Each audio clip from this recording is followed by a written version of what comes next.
ہم personal life نہیں جیتے ہیں. اگر کبھی ایسی سچویشن آ جائے تو اپنے نبی کو دیکھ لینا جو صاحب اختیار ہونے کے باوجود نہیں پریشان ہوگے, اور تم تو پہلے سے بھی اختیار ہو, تم کیسے پریشان ہوگے؟ یہ ہے اصل.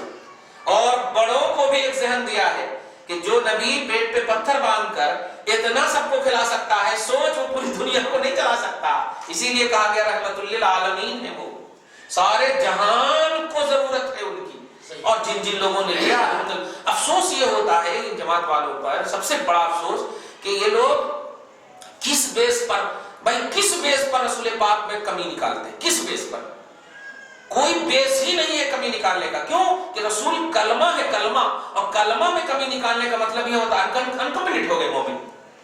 کسی بھی کلمہ میں اب کوئی اگر باپ میں کمی نکالے تو انکمپلیٹ ہو گیا بیٹا, ماں میں انکمپلیٹ ہو گیا, صحیح ہے کہ نہیں؟ تو کمی نکالنے کا مطلب یہ ہوا کہ ہماری حقیقت کمی ہو گئی.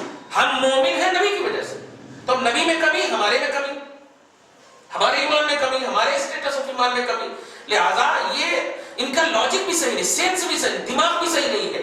اللہ کا بے پناہ احسان ہے کہ الحمدللہ ثم الحمدللہ ہم آنکھ بند کر کے ایسے نہیں مانتے ہیں. اب دیکھیے نا, غور کیجیے نا, ایک دم دیہات کے صحابی, کچھ نہیں جانتے, کچھ نہیں, دیہات کے صحابی, یہ ایسے کرنے والے جس کو بولتے ہیں, لیکن بعد میں آنے والے غوث اعظم سے افضل ہے, امام اعظم سے افضل ہے. بتائیے, امام اعظم سے افضل, یہ کیوں؟ صحابی کی وہ درجہ, ہاں نہیں, یہ درجہ کیوں ملا؟ درجہ ملنے کی وجہ ہے نبی, درجہ ملنے کی وجہ محنت نہیں ہے, کتاب لکھنا نہیں ہے, نبی ہے محنت, سمجھ رہے ہیں؟ ہاں, تو ایسے ہی رسپیکٹ دیے. تو یہ مطلب جاہل نہیں بول سکتے, نہ پڑھے سو صحابی کو, جب بعد میں پڑھے والے سارے افضل, سب سے افضل ہو گئے وہ, تو آپ نبی پاک کو آج بھی اگر ہم مانیں گے, کتنا بھی ہم جاہل رہیں گے, تو ان پڑھے لکھوں سے افضل ہیں جو کہ نبی کو نہیں مانتے ہیں یا نبی کے خلاف جاتے ہیں. مولانا اعلیٰ مودودی وغیرہ یہ سب کیوں خلاف گئے, ہم یہ سب افسوس کرتے ہیں. اب دیکھیے دارالعلوم دیوبند کے لوگ, مولانا اشرف علی تھانوی, نبی پاک کے علم غیب کے بارے میں کہہ دیا ایسا علم تو چرند کو بھی ہے, پرند کو بھی ہے. ایک چھوٹی سی بات, اگر آپ کے حوالے سے ہم ایسا جملہ بولے, آپ جانتے ہیں؟ ہاں جانتا ہوں. ارے آپ کی طرح علم تو اس کو بھی ہے, تو آپ کا دل چھوٹا ہوگا کہ نہیں بتائیے؟ صحیح ہے کہ نہیں؟ یہ رسپیکٹ نہیں ہے, یہ توہین ہے, اس کو بولنے کی ضرورت نہیں تھی. آپ پروفیسر, ہاں ارے پروفیسر تو بہت ہیں آج کل لوگ, تو یہ آپ کی توہین ہو رہی, صحیح ہے؟ تو اب آپ بتائیے, اگر عام لوگوں سے بھی تشبیہ دیتے, یعنی ابو بکر سے بھی اگر تشبیہ دے دیتے مصطفیٰ کو, تب بھی انسلٹ تھی, تب بھی انسلٹ تھی کہ نبی پاک کو اگر علم ہے تو ابو بکر کو بھی علم ہے, اس میں کیا ہے؟ لیکن چرند, پرند, درند, اس سے دیا تشبیہ. بتائیے کتنی بڑی توہین ہے, کتنی بڑی توہین ہے یہاں پہ. اور یہ ابو العلا تو ایک دم الٹے بول دیا کہ یونس علیہ السلام کو کہیں نبوت عطا کر دی, ابو بکر صدیق بھی نفس سے نہ بچ سکتا. یہ سب کیا ہے جملے؟ ارے کیوں ایسا جملہ نکلتا؟ نہیں, ہمت کیسے ہوتی ہے سب جملہ بولنے کے لیے؟ وہ ایمان ہے, اور ایمان میں ڈسکس نہیں, ایمان کو بلیو کیا جاتا ہے, ان کو مانا جاتا ہے. ایمان کا پہلو ماننے سے تعلق رکھتا ہے. بڑا احسان ہے اللہ پاک کا کہ اللہ پاک نے ہم سب کو صحیح العقیدہ بنا. دعا کرتے ہیں مولا ہم سب کو اسی تصور پر اور اسی حسن نیت کے ساتھ زندگی دائمی عطا فرما, موت خاتمہ بالخیر کے ساتھ ہو مولا. ہم سب کی اصلوں کو بخش دے, ہم سب کی نسلوں کو صحت و تندرستی و توانائی, ایمان و جسم عطا فرما, جو پریشانیاں ہیں دور فرما, جو آرزویں ہیں پوری فرما. وصلی اللہ تعالی علی خیر خلق محمد وآلہ واصحابہ اجمعین.